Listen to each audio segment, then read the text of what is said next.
No conversation on diversity would be complete without a dialogue about how much all of humanity has in common. The universal truths that transcend race, religion, nationality, class, and gender. In order to truly value our differences, don't we first need to appreciate our shared humanity?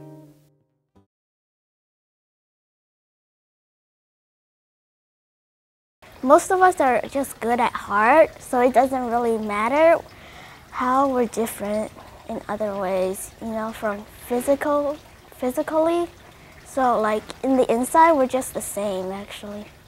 Everybody like respect and help. I think almost everybody likes pizza, but not all people can eat it. All people are alike because they all are very special.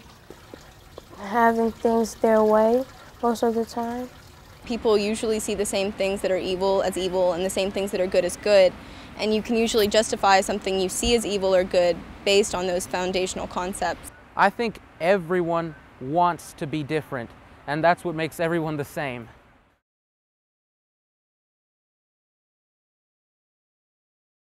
Sometimes kids are excluded based on their level of academic success.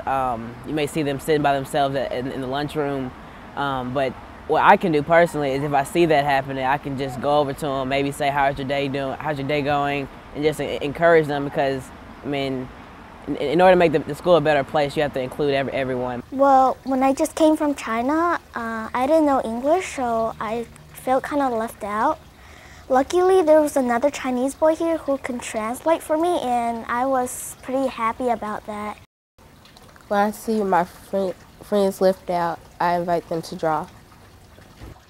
I can invite them to group activities.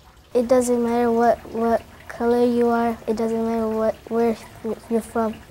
You just be friends.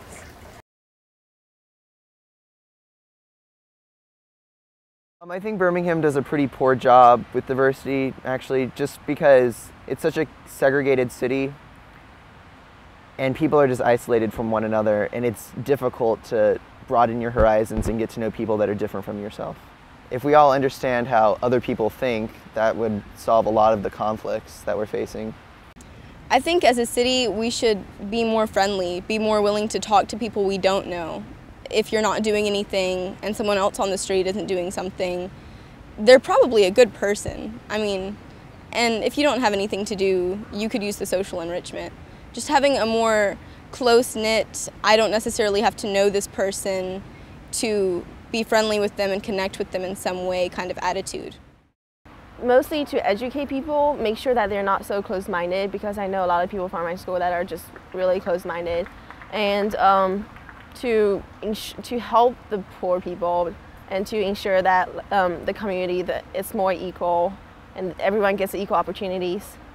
For instance, more things like YLF, like Youth Leadership Forum, programs and groups that get people, not only teenagers but adults together to kind of learn about each other's cultures. I know there are several things in the inner city Birmingham area like food fairs, Greek festivals, Moroccan festivals. I think those are good ideas, and if we could incorporate more of those into the Birmingham area as well as other places, I think it would help with diversity.